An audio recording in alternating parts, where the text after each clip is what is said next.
Hardship season has arrived. The WNBA is officially in grind mode, and if you know what that means, well, you know it means hardship season is here. Injuries are stacking up, benches are starting to get shorter and shorter and shorter, and now we are seeing a whole wave of WNBA level talent get called back to the league that they once had a chance to be in.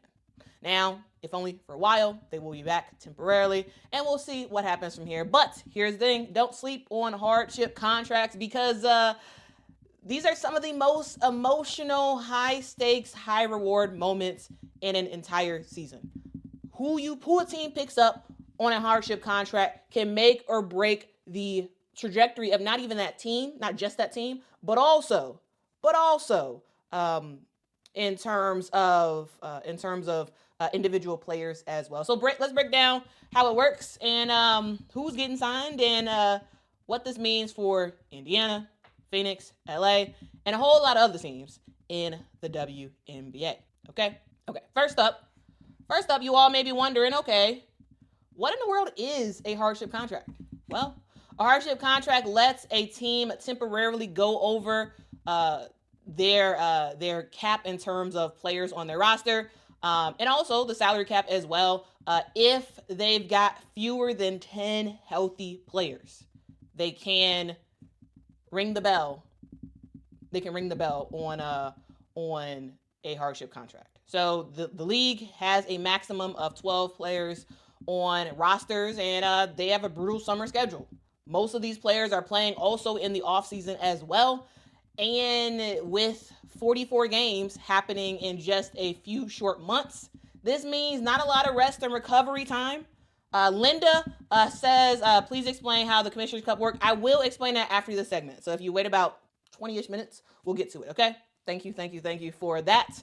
I figured some people would have some questions about it, so I wanted to make sure to have some time to go through that. So we will talk about the Commissioner's Cup, okay? All right. So anyway, the WNBA has only 12 roster spots maximum for teams. And again, brutal summer schedule. So, the deals that are made for the for hardship contracts are short-term deals, right? As soon as the injured players end up returning, the hardship player then has to get released. But here's the deal.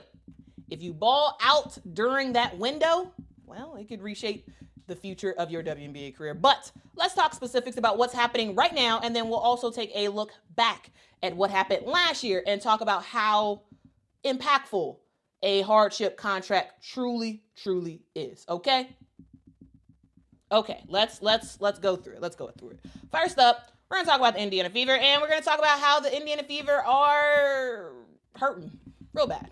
Right, this team is a team that came into the WNBA with 11 players on their roster, and here's the deal: they got 3 players that are down.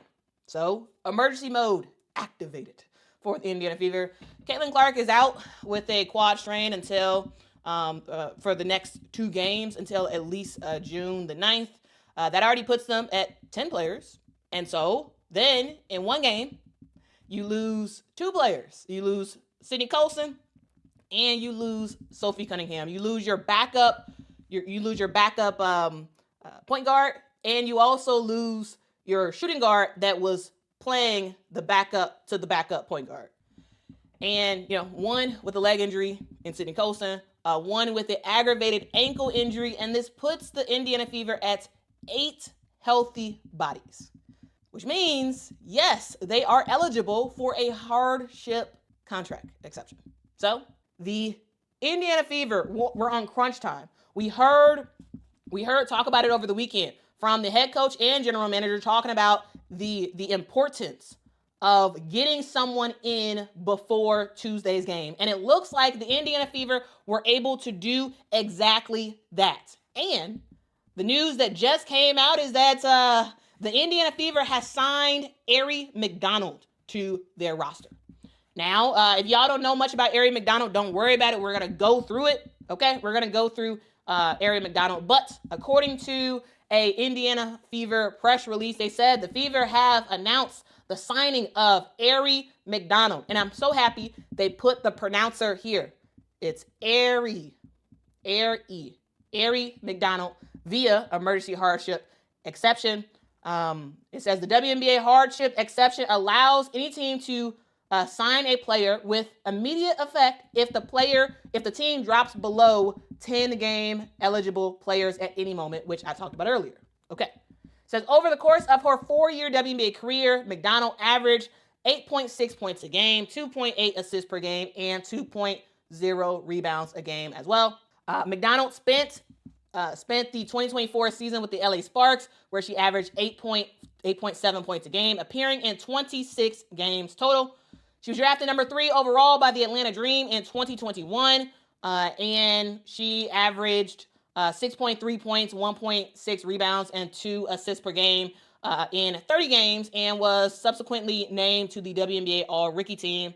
And during the 2023 season, Aari McDonald helped Atlanta to qualify for their first playoff berth since 2018. So that is the press release that the Indiana Fever just put out about Aari McDonald, and this is breaking news. It literally was released about 15 minutes ago. This announcement was made, and we got what we got. Now we finally know who that player is going to be. It is Aari McDonald. And here's the deal: the Indiana Fever are not the only team. They're not the only team out there who needed to add somebody to the team.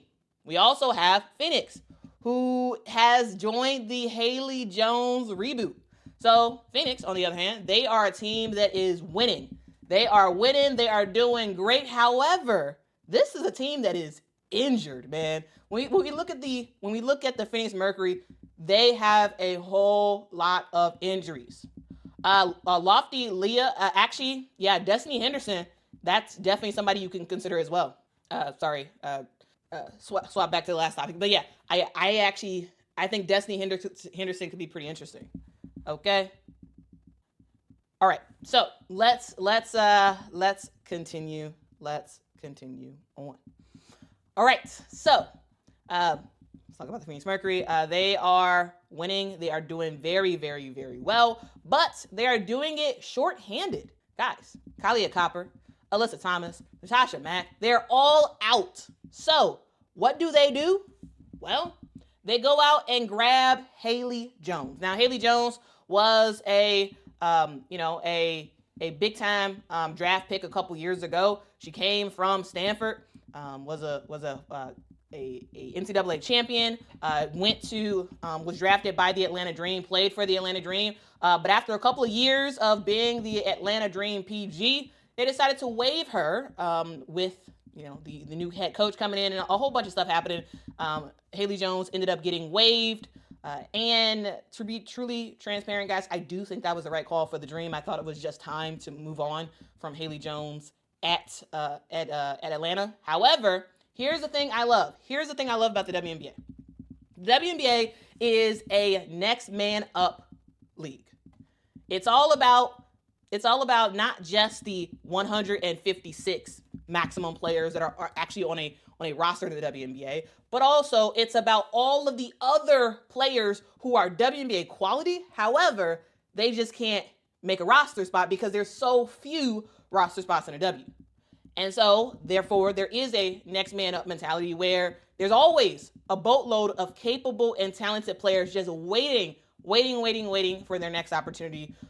We saw Haley Jones get waived from the Atlanta Dream, and then just a couple of weeks later, now she is being signed. She was signed to a hardship deal with the Phoenix Mercury.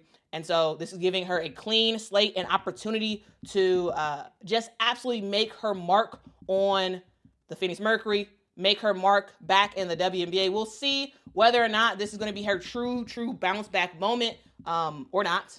And hopefully it works out. I hope this all works out. Here's the deal. She did make her debut with the Phoenix Mercury yesterday. She played in 4 minutes, scoring 2 points. So not much on that front, but I do think that is pretty cool that Haley Jones is back in the league. We'll ultimately see what she is able to do in the WNBA come this season.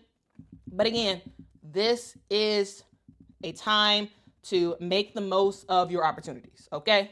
KH says, how long is her deal? Well, Haley Jones, if you actually look at the WNBA transaction, so according to the Phoenix Mercury social media, they say they signed Haley to a hardship contract.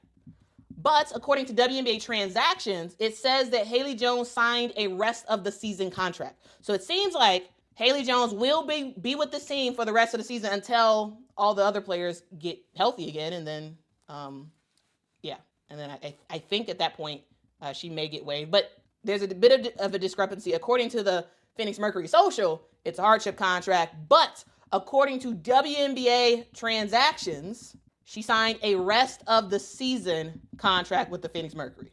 All right, so that is something to note. Hardship deals are typically 7 days at a time. Yes, they are typically 7 days at a time. However, teams can sign a rest of the season hardship contract if they want to. However, for Haley Jones, now again, I do. Let me actually grab the graphic and put it on here. Yeah, this is according to the WNBA website. It says that Haley signed a rest of the season contract with the Phoenix Mercury, even though there's a lot of talk about hardship contracts, even though they put out it's a hardship contract. According to transactions, it's not. But anyway.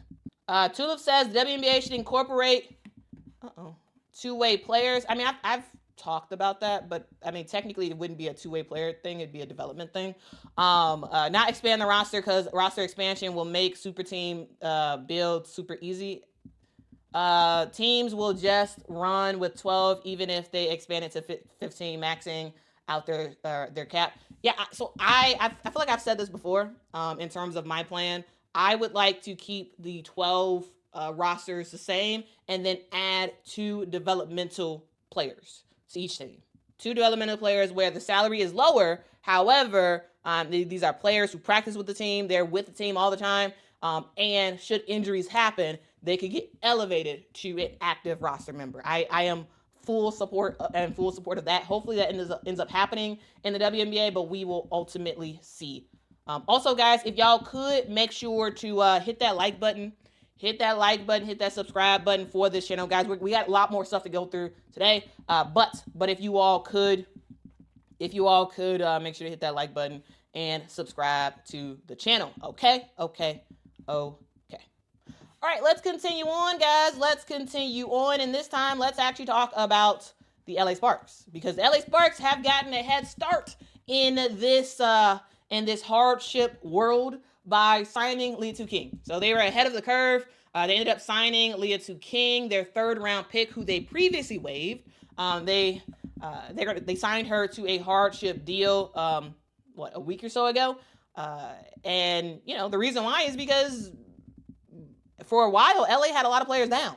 Of course, Cameron Brink is out for a while. Ray Burrell suffered a knee injury just a minute into playing a game. You also have Rickea Jackson, who has been out. She had a concussion, and then she was out for personal reasons. We're going to talk more about Rickea Jackson in just a bit. Anyway, there's a lot of stuff, a lot of injuries and a lot of people out for the LA Sparks, and so they needed to figure out something to do. They needed to add somebody to their roster, and they did add Liatu King. And Liatu King, she is someone who was a double-double machine at times in college, and she is a very efficient scorer, can be a really good rebounder for her team. And, now she is officially on the LA Sparks roster. She's been with the team for a hot minute so far. Is this a long-term fit? I don't know. There's questions about that. But the LA Sparks did see an opportunity to add in someone who was already slotted in with this team already. Liatu King, she was very familiar with this roster. She's very familiar with the coach because she went through training camp. And so there are times where players get waived in preseason, and it's not because they're not a good player. It's just because there's not enough roster spots for them. And sometimes we see players who get cut by a team in preseason end up with that same team later in the season due to a hardship contract. All right, Liatu King so far has played in 5 games with the LA Sparks, and she's averaging around 11.8 minutes a game and 3.2 points and 2.6 rebounds. So she was the first of sorts when it comes to this these hardship contracts. Now, Now, you all may be wondering, okay, so you've talked about the Indiana Fever and how they need to add somebody. You talked about how the Phoenix Mercury have dealt with some injuries and they've added somebody. You've talked about how not yet. You talked about how the LA Sparks have added somebody. Okay, great. So we got that happening. Now let's zoom out. Let's zoom out and let's actually talk about why we are here. Here's the deal. Hardship contracts are not out of convenience. They are out of necessities. And there are times where a hardship contract can help to transform a team. And a hardship contract player could be someone who not just doesn't play a couple minutes a game, but someone who can automatically come in and be a leader. Case in point, Odyssey Sims last season, guys. Odyssey Sims is a player who is probably the best case of the power of a hardship contract. Last season, she was not on the roster to start the season. She was not on the roster, did not make a squad. Then in late June, when the Dallas Wings was having a whole bunch of injuries, they were down bad, and they decided to pick up Odyssey Sims on a hardship contract. And as a hardship player, Odyssey Sims played in 9 games for the Dallas Wings. Played in 9 games. Of those 9 games, she started 7 of those games. She was clearly a huge, big-time leader for this squad for just 9 games. And in those 9 games, she averaged 17.2 points a game, 5.6 assists per game. She was huge for this Dallas Wings team. She wasn't the only player who was big for Dallas at that time. You also had Monique Billings, who was also a hardship contract player at the time for Dallas. She was fire, absolutely fire, okay? And, that's part of a hardship contract, right? A player slots in due to injury and then shows up and shows out. But once Jaylen Brown and Maddie Seegers got healthy, the Wings ended up cutting Odyssey and Monique loose. Okay, that's the hard part of a hardship contract. It's brutal. It doesn't matter if the hardship contract player is outperforming the regular roster player. It is what it is. You got to cut them. So they cut Odyssey Sims because, they didn't really cut her. Her hardship contract was over. So, she's gone. Then a little while later, we ended up seeing the LA Sparks pick up Odyssey Sims on, I believe it was 3 straight 7-day hardship contracts. And then ultimately they gave her a rest of the season deal. So across 24 games, I believe, for last year, across 24 games through both the Dallas Wings and the LA Sparks, Odyssey Sims averaged 12.6 points a game, 5.3 assists per game. She shot really well from the field overall. I think it was her career high in terms of field goal percentage. And now in 2025, she earned a regular season contract with the LA Sparks because of how good she was last year. And just last night, guys, she dropped 32 points in a game against the Dallas Wings. Now, this was a game that the LA Sparks lose. However, 32 points for someone who didn't even make a roster spot last year. So the point of me saying this is to say that there is the narrative of, this WNBA player got cut, they must not be good. That's a false narrative. Because it's not true. Because you can look at examples of a player like Odyssey Sims and be like, yeah, I don't know why she wasn't on the team. She should have been on the team, because, again, she signed as a hardship contract player and played more minutes than a lot of players who were even on the roster, right? And then you look at what she did yesterday, 32 points. 32 points for a player who wasn't even in the league to start the season last year. It just says how important hardship contracts is, and it shows how much talent is out of the WNBA. Okay? Biv says, yes, Sims is an example of roster expansion, but I bet more often that emergency players did not have this same impact. They didn't. Now, Odyssey Sims is a abnormality. She is an abnormality, okay? But I wanted to just show the peak of what is possible with a hardship contract player. Okay? All right. Anyway, let's finish off this segment and we'll go into the brand new news that just broke, okay? All right. So. Let's continue on. Here's the hard truth, guys. The thing that frustrates some fans, and I get it. I absolutely get it. There is so much talent out there.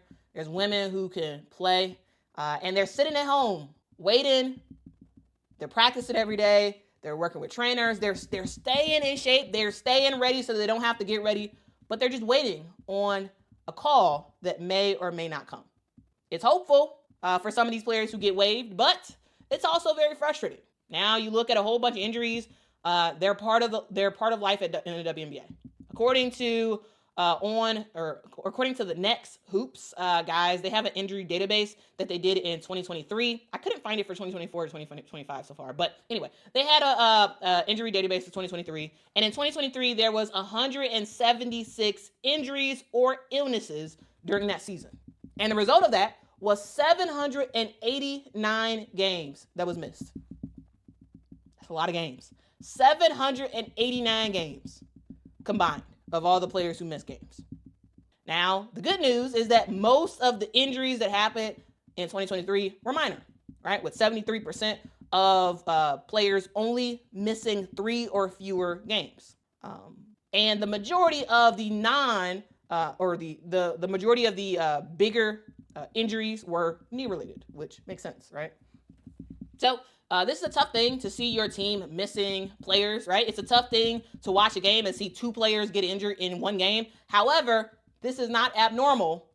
This is not abnormal at all. There is no conspiracy against your team, no conspiracy against certain players. Injuries are a thing in the WNBA, and I wanted to put this stat out there to just show y'all truly how many injuries happen in a season, guys. In 2023, there was a maximum of 144 players in the WNBA, and we saw 176 injuries or illnesses. This is a thing, and if you don't believe me, go to the Next Hoops. They have a whole diagram of all the players who were hurt and all that stuff. They got the whole thing. So go to the Next Hoops, type in the Next Hoops 2023 injury chart, and then you'll see it there, okay? But what I'm trying to say is that this is not new. This is not a surprise. This is how it is. I only just cherry picked 2023, but like if there's other people who have further years, you can go back and just see all that. It's a thing, and it's just a part of the WNBA grind. That's all it is. So, that's how it is.